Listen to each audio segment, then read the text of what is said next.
المصطفى رسول الله صلى الله عليه وسلم ثم على أرواح أزواجه وذرياته وأصحابه وأرواح آبائنا وأمهاتنا وأجدادنا ومعلمينا وأساتذتنا وأرواح المسلمين والمسلمات والمؤمنين والمؤمنات كافة عامة لهم الفاتحة. أعوذ بالله من الشيطان الرجيم. بسم الله الرحمن الرحيم. الحمد لله رب العالمين الرحمن الرحيم مالك يوم الدين. إياك نعبد وإياك نستعين اهدنا الصراط المستقيم صراط الذين أنعمت عليهم غير المغضوب عليهم ولا الضالين. آمين. السلام عليكم ورحمة الله وبركاته. بسم الله الرحمن الرحيم. الحمد لله العلي العظيم القائل في كتابه الكريم: يرفع الله الذين آمنوا منكم والذين أوتوا العلم درجات. أحمده حمد من صبر على مر القضاء، وأشكره شكر من رضي بقضاء ربه فكان له منه الرضا. أصلي وأسلم على نبيه المصطفى ورسوله المجتبى وحبيبه المرتضى سيدنا وحبيبنا وشفيعنا وقرة أعيننا مولانا محمد صلى الله عليه وسلم وعلى آله الطيبين الطاهرين وأصحابه المجاهدين المجتهدين ومن تبعهم بإحسان إلى يوم الدين وبعد. قال المصنف رحمه الله تعالى: ونفعنا بعلومه في الدارين آمين. معاشر المسلمين رحمكم الله. Alhamdulillah. Marilah sama-sama kita merafakkan setinggi-tinggi kesyukuran kepada Allah Subhanahu wa taala kerana dengan hidayah dan inayahnya dapat kita menjamu lagi menjadi ta'lim kita ini seperti mana biasa. Sambungan bacaan kita yang telah lalu, kita ulang sikit pangkal tu. Dan adapun wujud alam ini jadi dalil bagi wujud Allah yang menjadikan dia. Perkataan wujud sama juga digunakan pada wujud Allah, tetapi maksud dan yang makna sebenarnya berbeza jauh sangat. Kewujudan manusia atau kewujudan makhluk sangat jauh bezanya dengan kewujudan Allah. Kalau kita pastikan perbezaannya itu sudah ketara. Ketara bagaimana? Bezanya wujud kita dengan wujud Allah. Kalau orang tanya, apa bezanya? Kita wujud juga, Allah Ta'ala wujud juga. Wujud Allah dikatakan wajib. Wajib ada. Wajib wujud. Wajibul wujud. Wujud makhluk, wujud kita dan wujud alam semua sekali, apa hukum dia? Wajib ke mustahil? Hukumnya harus. Itu bezanya. Harus ada makhluk, harus ada manusia, harus ada alam. Tapi Allah Ta'ala wajib ada. Sebab itu mana-mana makhluk yang dikatakan tadi dia harus ada, hukumnya tak ada. Fana. Maksudnya tak ada tadi fana. Fana, ya. Bila fana, binasalah. Bila binasa, tak ada. Allah tak binasa. Itu beza je tadi kan. Maka sebab itu dalil wujud Allah, dalil wujud Allah, wujud alam. Wujud alam. Baik, andai kata ditanya kalau alam tak ada, mana tahu kan, kalau tadi wujud Allah, tanda wujud Allah, wujud alam. Alam tak ada. Alam tak ada, Allah Ta'ala tetap wujud. Pasal wajib. Wajib. Wajib ada. Yang alam ni kalau tak ada pun dia tak ada hukum wajib ada, harus ada, harus tak ada. Tak ada terhenti, tak ada tertakluk dengan wujudan alam, wujud Allah. Cuma hanya dia menjadi tanda saja. Tanda-tanda wujud Allah ialah wujud alam. Apa sebab dijadikan begitu? Kerana Allah yang menjadikan alam. Alam tak jadi dengan sendiri. Kan? Alam tak jadi dengan sendiri, maka dengan sendirinya menafikan kepercayaan mengatakan nature. Semula jadi. Kerana tiada tasawur pada nazar akal, tak ada tergambar pada fikiran akal, pandangan akal, bahawa alam ini ada ia dengan sendirinya. Tak ada. Akal tak terima.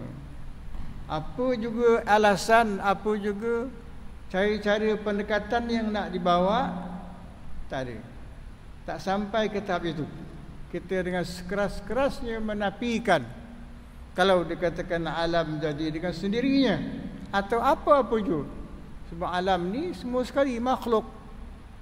Kalau ada dikatakan sedemikian. Kerana kata pengarang, jikalau baharu ia dengan sendirinya, alam tadi baharu dengan sendirinya, dengan semula jadi, dengan nature, niscaya lazim bahawa adalah salah satu daripada dua pekerjaan. Apa pekerjaan itu? Bukan pekerjaan, dua perkara. Pekerjaan. Sebab dia digunakan pekerjaan, tak apalah, kita terima je. Dua perkara ada dan tak ada. Itu dua perkara. Lazim daripada dua perkara tadi dalam keadaan yang bersamaan. Ada tak ada itu bersamaan. Dua-dua sama. Ada sama, tak ada pun sama. Tak bolehlah kan. Maka sahabatnya yang tak ada atau yang ada tu tiba-tiba lebih ia atas yang lain dengan sendirinya. Padahal tadi sama, tapi tiba-tiba dia lebih. Tak ada tu lebih atau ada lebih. Tak salah apa lebih apa pun. Dia kata lebih tadi. Mana tahu kan? Itu dia maksudnya tadi. Yakni dengan tiada suatu sebab, lebih satu tadi, kan ada dua perkara kan. Satu perkara tak ada, satu perkara tak ada, lebih. Mana salah satulah, sama ada tak ada tu lebih ataupun ada lebih dan sebagainya. Tak ada sebab apa-apa, tiba-tiba ada lebih. Dengan lebih daripada yang lain. Itu ya. Maka iaitu mustahil. Kalau keadaan macam itu, alam tadi, keadaan ada dengan keadaan tak ada tu, maka mustahil. Bila mustahil, tidak diterima oleh akal. Dah lah, habis lah kan. Habis ceritanya, akal tak terima. Okey. Itu sebab itulah perkara-perkara yang mustahil wajib diketahui. Wajib kita tahu apa dia yang mustahil. Nak mengelakkan daripada menerima perkara mustahil. Kalau yang wajib mengetahui, yang wajib itu memang wajib kita tahu. Yang mustahil, ada setengah orang cakap yang mustahil tak payah tahu pun tak apa, perkara yang tak ada mustahil. Tak. Dan lagi hukum syarak, dari hukum tauhid mengatakan wajib mengetahui, tahu. Pasal nak mengelakkan daripada kekeliruan, nak mengelakkan daripada menerima perkara yang tak betul. Mustahil itu tak betul lah. Dan murad dengan dua pekerjaan itu, yang dikenaki dengan dua perkara tadi, apa dia? Wujud ada dan adam tak ada. Itu yang saya cakap tadi kan. Dia kata dua perkara tu, saya sebut dua pekerjaan. Jangan keliru lah. Dua perkara, ada dan tak ada. Itu yang katakan dua perkara. Dan murad yang salah satu daripada keduanya, salah satu daripada kedua tadi dua perkara, wujud ada, dan murad dengan taulannya, sahabatnya tak ada tu, adam, tak ada, ain dal mim. Dan ini dinyatakan atas bahawa ada dan tak ada, dan ditilik pada zat mungkin itu, Zat mungkin tu apa dia? Mungkin itu perkara yang harus ada, harus tak ada. Makhluk ni mungkin lah bersamaan keduanya. Dan iaitulah pendapat yang masyhur. Dan yang lazim atas pendapat ini, jikalau tiada ada bagi alam itu muhdisun yang menjadikan, yang membaharukan. Alam tak ada yang membaharukan, tak ada yang menjadikan. Macam mana? Jadi dengan sendiri. Tetapi jadi ia dengan sendirinya. Dah tak ada muhdisun yang mengadakan. Nescaya lazim berat oleh salah satu daripada dua perkara tadi. Sama. Keadaan tak ada dengan ada itu sama. Tak ada mana satu yang lebih. Dengan tiada suatu sebab. Dan iaitu mustahil juga. Kerana barang yang sabit padanya daripada berhimpun atau berkumpul dua yang berlawanan. Dua yang berlawanan, apa dia? Ada tak ada tu, iaitu rajhan, kuat, dan musawah, artinya berat sebelah. Sama, musawah maksudnya sama. Dan bersamaan beratnya. Dan bandingan yang demikian itu, neraca pertimbangan yang bersamaan dua daunnya. Neraca neraca kan dua daun. Dacing. Tiba-tiba berat salah satu daripada keduanya. Salah satu daripada dua dacing tadi, piring dia tu, berat sebelah atas yang satu. Dengan tiada suatu sebab, tak ada sebab pun, tiba dia berat sendiri je. Tengok tak ada benda pun dalam piring dacing tadi. Tak ada sebab yang memberatkan dia. Itu di antaranya alasan-alasan yang tak boleh diterima oleh akal tadi. Dan kata pengarang, dan dalil baharu alam ini, dalil baharu alam ini, baharu ni apa dia makna baharu? Baharu tu dalam istilah tauhid lah, bukan baharu lawan lama. Fahamlah kan? Bila baharu tu ada permulaan, ada kesudahan, ada perubahan. Itu semua tu dikata dalam istilah tauhid dikatakan baharu. Apa dia kata ni? Dalil baharu alam ini, iaitu melazimnya alam tadi bagi sekalian arad sifat. Yang baharu itu ada sifat dia pada takdir jumlah yang kecil, jumlah sughra. Ini masuk dalam istilah ni, yang berkata ia bermula segala jirim, benda. Jirim makna benda, jim ra mim. Segala benda itu melazimkan bagi segala sifat yang baharu. Jirim tu benda. Bila benda tu perkara apa? Perkara baharu. Bila jirim itu menunjukkan bahawa dia bukan kadim, dia baharu. Baharu mana ada permulaan, ada kesudahan, ada perubahan. Itu kita semua ni dikirakan jirim juga, kan? Makhluk semua sekali itu jirim. Bila sifat bagi jirim, sifat bagi benda. Benda ni umum. Jirim tu makna benda. Benda tu umum. Apa benda? Kalau orang tanya apa benda, tak kisah benda apa pun. Abang nak tahu benda apa, abang tu arat sifat benda tu mesti ada. Mana benda dengan sifat ni tak boleh berpisah. Pasal kalau pisah tak tahulah apa benda apa awak cakap ni. Kalau ada sifat baru tahu benda ni keras, benda ni lembut, benda ni panjang, benda ni pendek, benda ni warna hitam, benda ni warna putih. Itu sifat dia. Barulah tahu. Iyalah itulah dia. Sebab tu dia kata tak boleh berpisah sifat dengan benda.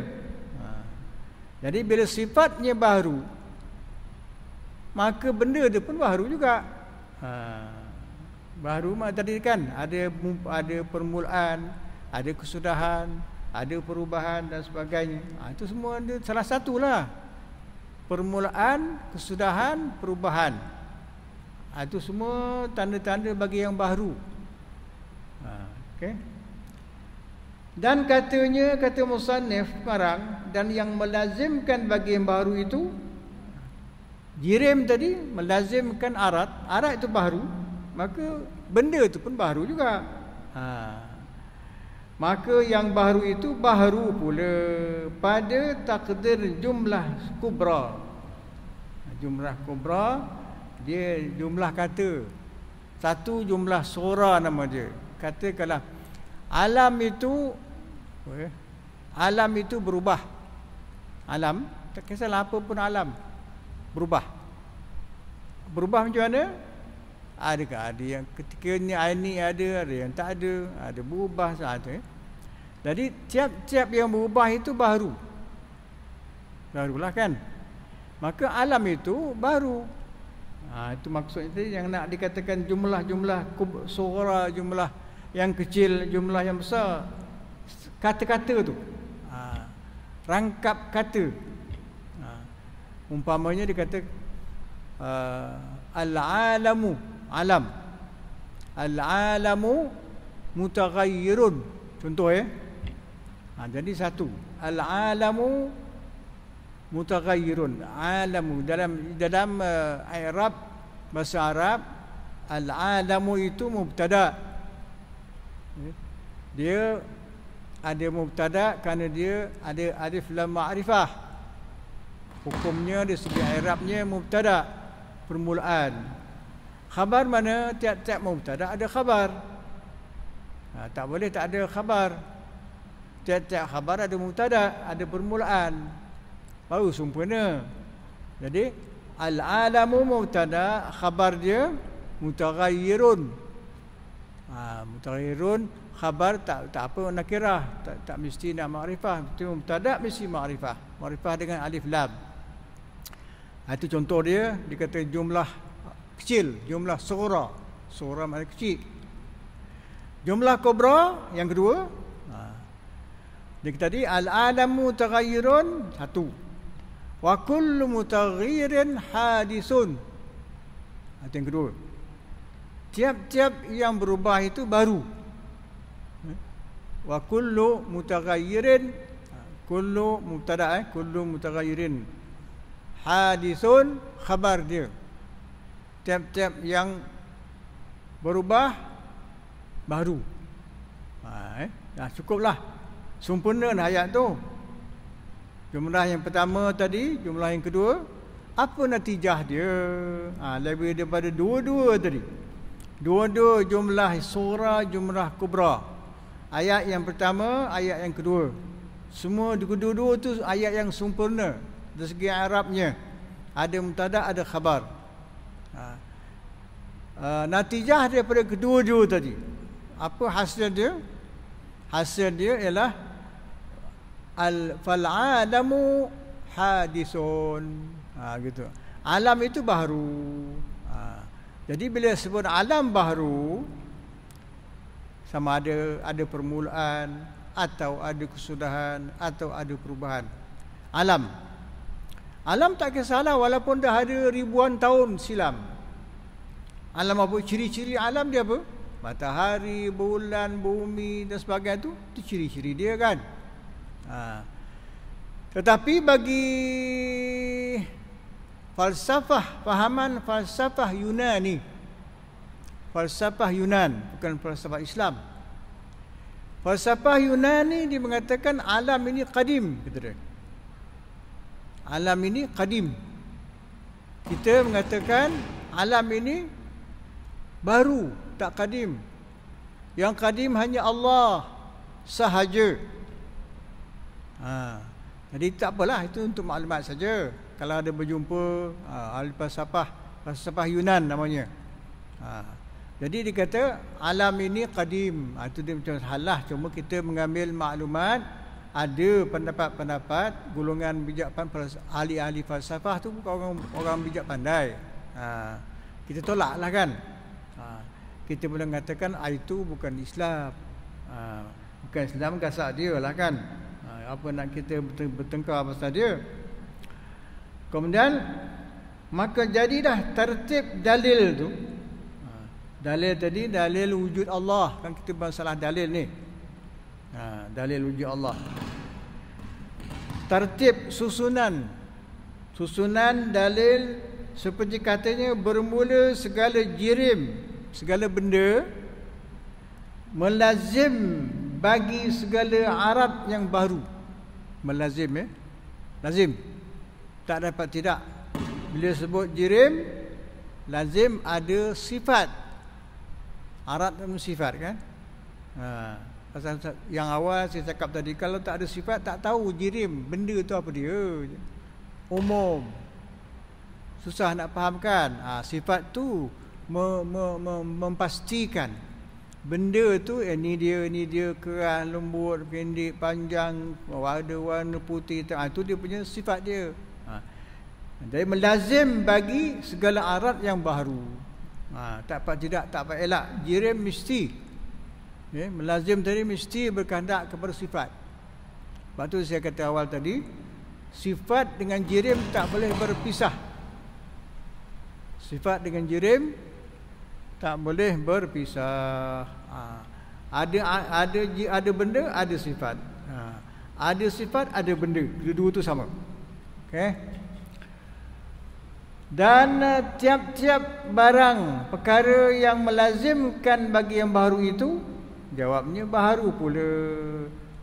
Benda tadi melazimkan sifat, sifat tu baharu.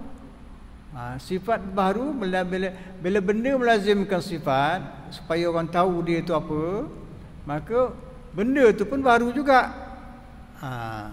Senang aja kan. Kemudian dan natijahnya bermula segala jirim, segala benda itu baru.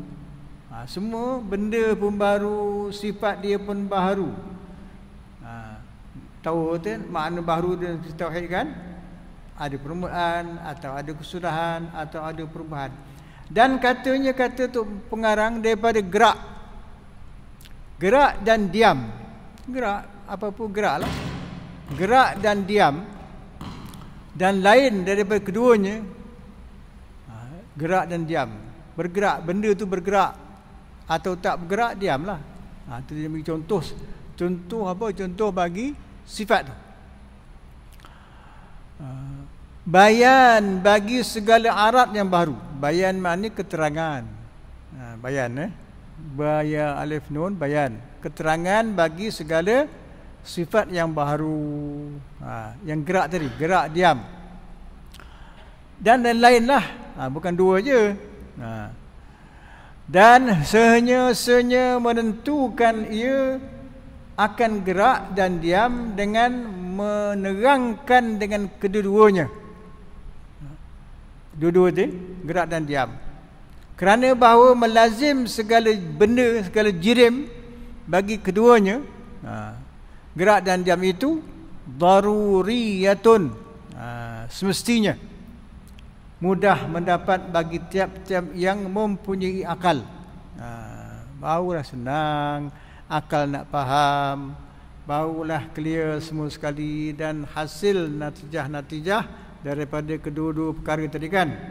Itu gunanya tadi.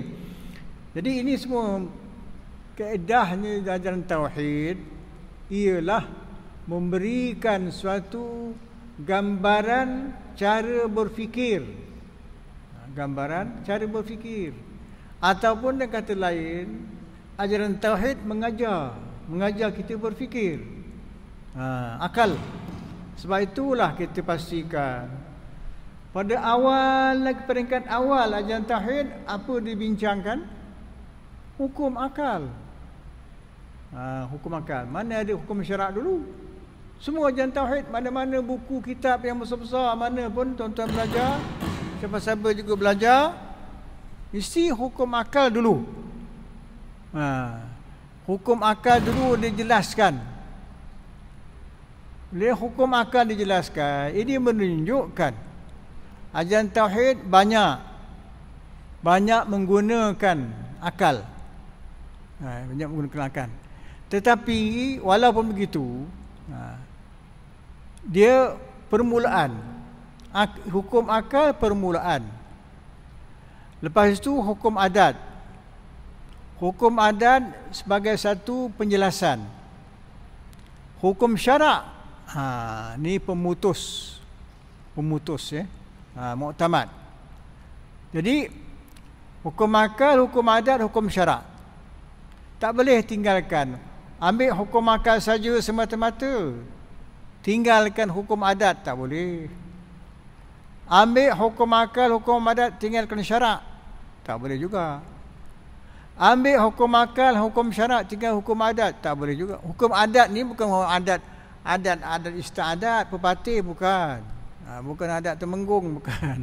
Adat ini kelaziman, lazim. Hukum adat lazim ya. Lazimlah kita makan kenyang. Hukum adat lah. Pada adatnya kenyang lah kan. Tu gitulah contohnya. Bila kita minum, hilanglah dahaganya. Itu hukum adat. Adatnya. Pada adatnya api itu menghangus. Itu adat lah. Sebab tu tiga-tiga hukum ni tak boleh dibuang. Tak boleh di apa? Kita tak tahu apa dia hukum akal, apa hukum adat, apa hukum syarak, memanglah kan. Pasal perimbangan, diseimbangkan ketiga-tiga hukum. Kalau tak seimbang. Ambil hukum akal saja-saja dah macam mana Mu'tazilah. Dia main logik akal saja. Kan? Tak boleh. Mesti dibantu dengan hukum adat. Tak selesai masalah, hukum syarak pemutusnya. Hukum syarak kata apa? Boleh sah ataupun batal, ataupun betul kata syarak ataupun tak betul, dia pemutus hukum syarak. Kan?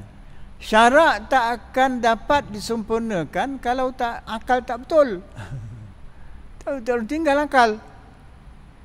Kadang-kadang kita fikirkan kalau tak ada akal sempurna maka tak sah ibadah kita, syarak.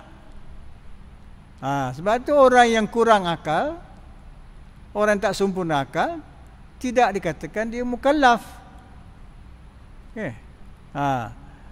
Tak mukallaf maknanya tak diberatkan hukum, tak dituntutkan hukum dia buat. Dia hukum, dia punya akal tak sempurna, semayang pun tak apa, tak kisah pada dia kan. Puasa pun akal tak sempurna, biarkanlah, tak apalah dia. Antara dia dengan Allah Ta'ala lah, jangan kita bising-bising kan. Umpamanya itu kaedah tadi. Sebab tu tak boleh nak saja-saja akal 100% akan rosak kita.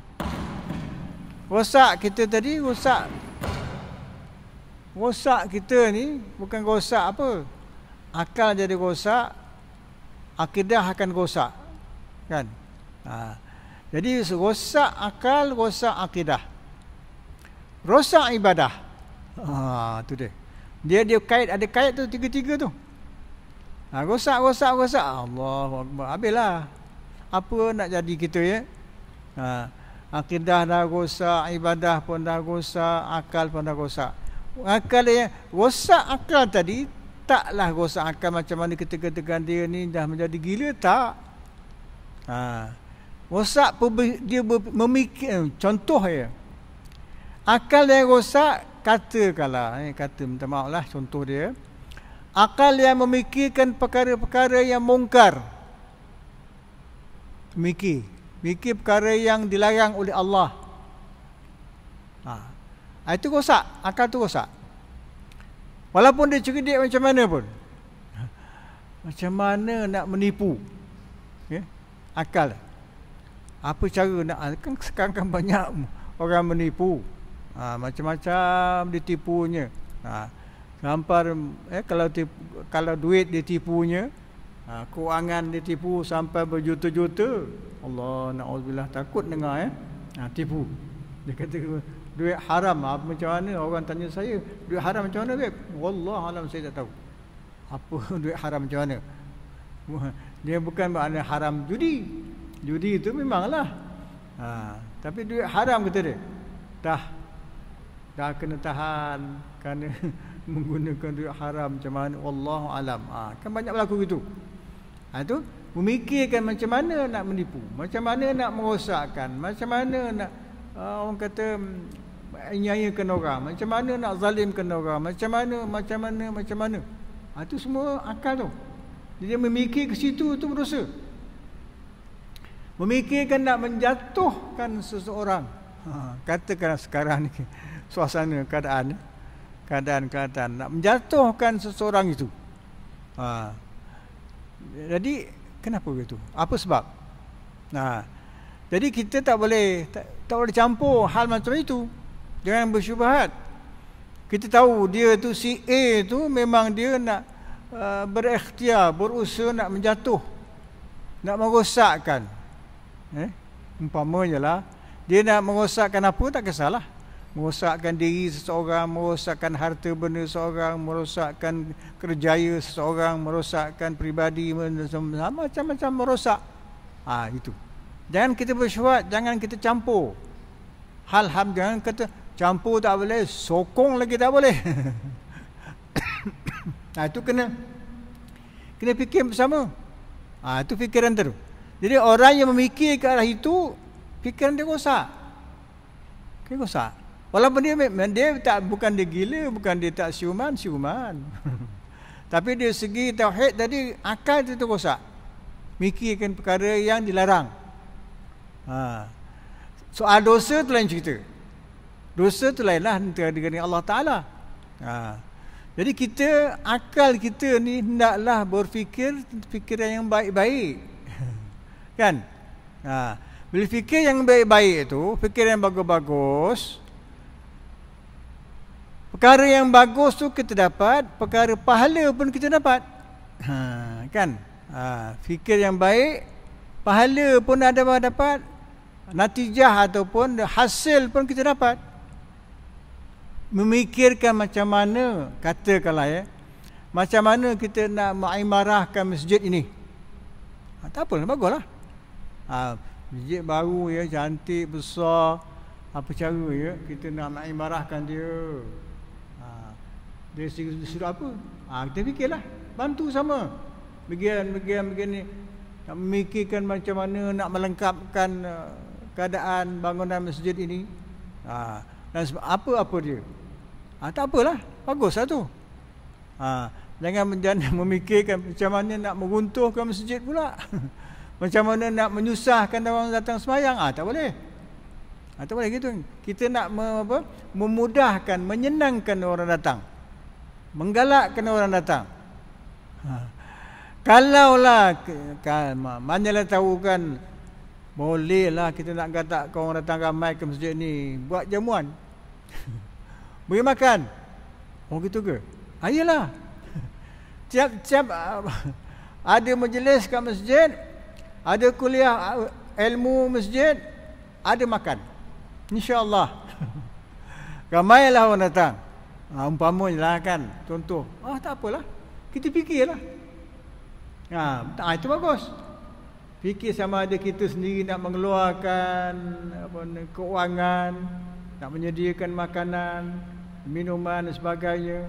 Bagus, tak masalah. Jadi kita pun dapat pahala. Kita pun dapat pahala dari segi menyediakan makanan orang, memudahkan makanan, it'amut ta'am, memberikan makanan, mendapat pahala untuk mengimarahkan masjid, orang datang ramai, memberi pahala, memudahkan orang datang, seronok, suka orang datang dan sebagainya. Begitu. Jadi kita, itu di antaranya perkara yang baik. Yang tak baik lainlah kan, yang sebaliknya. Itu kita kena wajarlah ada cara berfikir kepada kebaikan. Itu untuk masjid.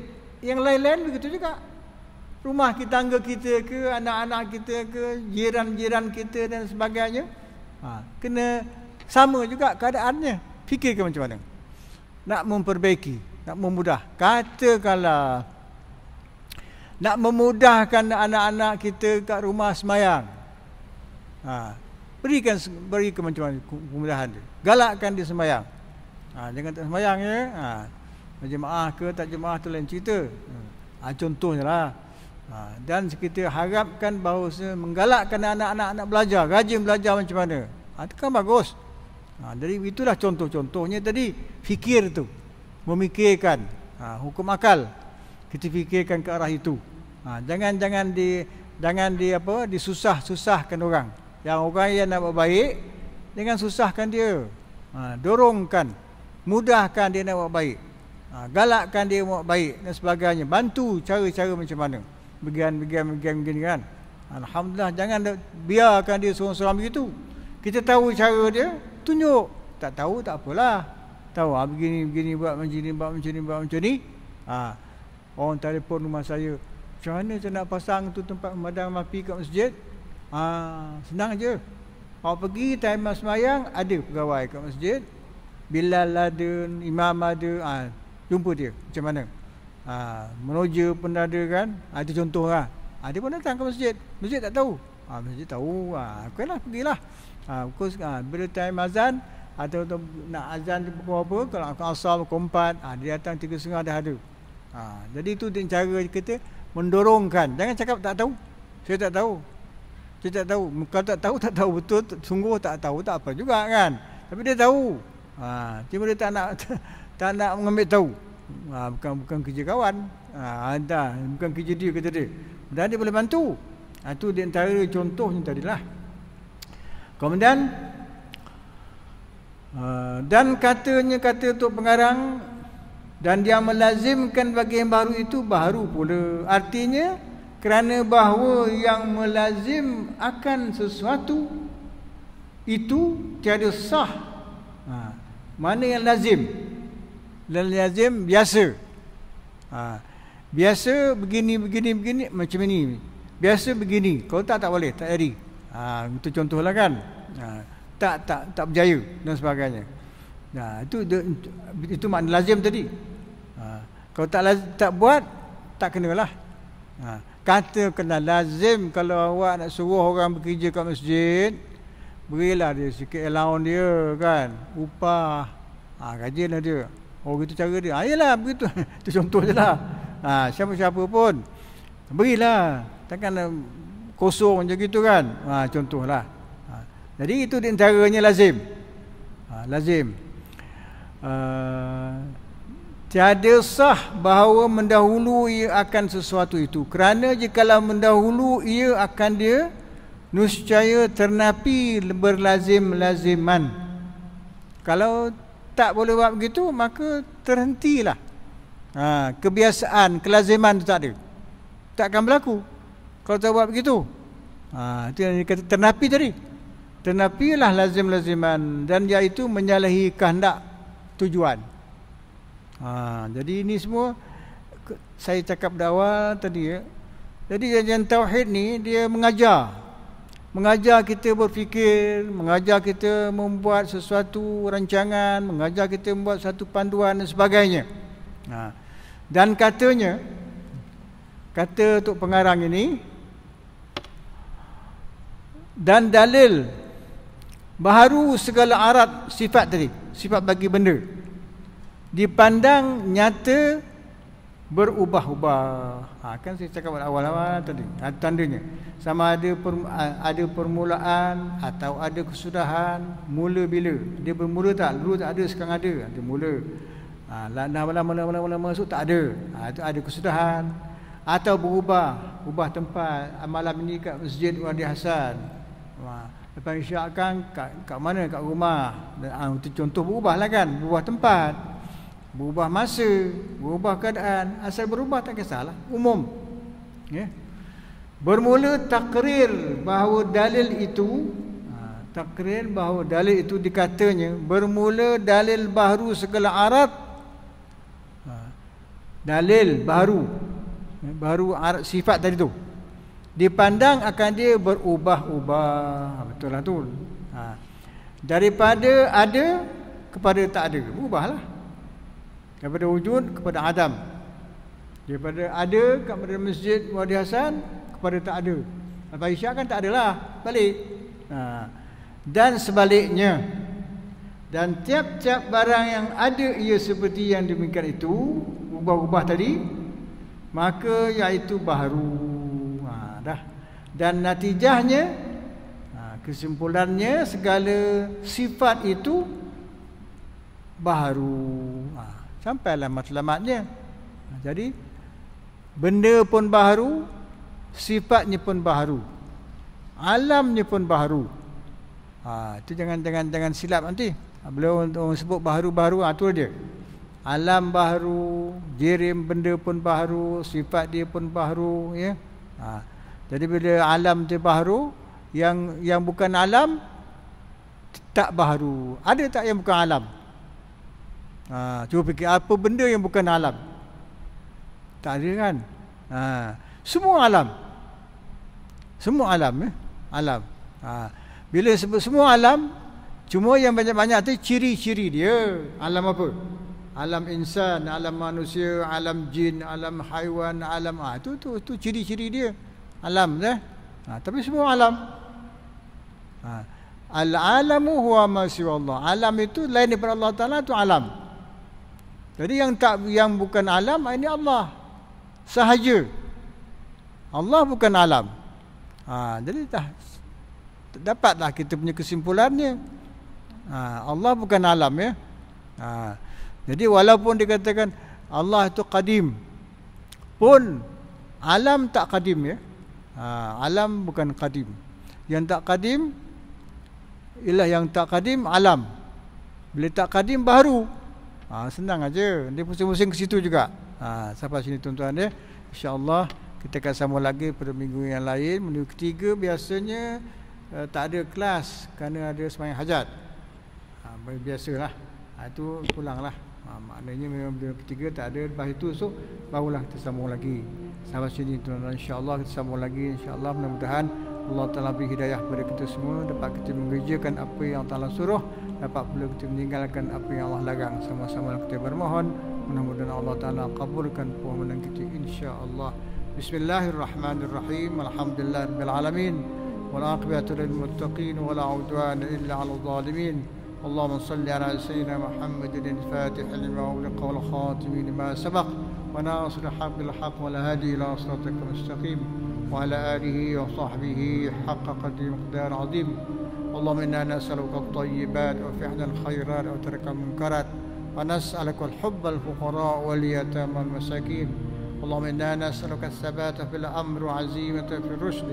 اللهم يسر لنا أمورنا مع راحة قلوبنا وأبداننا والسلامة عافية دنيانا وآخرتنا إنك على كل شيء قدير. اللهم طهر قلوبنا من النفاق وأعمالنا من الرياء وألسنتنا من الكذب فإنك تعلم خائنة الأعين وما تخفي الصدور. اللهم إنا نسألك علما نافعا وقلبا خاشعا ويقينا صادقا وعملا متقبلا ورزقا حلالا طيبا كثيرا مباركا فيه. ربنا آتنا في الدنيا حسنة وفي الآخرة حسنة وقنا عذاب النار. وصلى الله على سيدنا محمد وعلى آله وصحبه وسلم. والحمد لله رب العالمين. سبحانك اللهم بحمدك أشهد أن لا إله إلا أنت أستغفرك وأتوب إليك. سبحانك اللهم بحمدك أشهد أن لا إله إلا أنت أستغفرك وأتوب إليك. سبحانك اللهم بحمدك أشهد أن لا إله إلا أنت أستغفرك وأتوب إليك. بسم الله الرحمن الرحيم. والعصر إن الإنسان لفي خسر إلا الذين آمنوا وعملوا الصالحات وتواصوا بالحق وتواصوا بالصبر. السلام عليكم ورحمة الله وبركاته.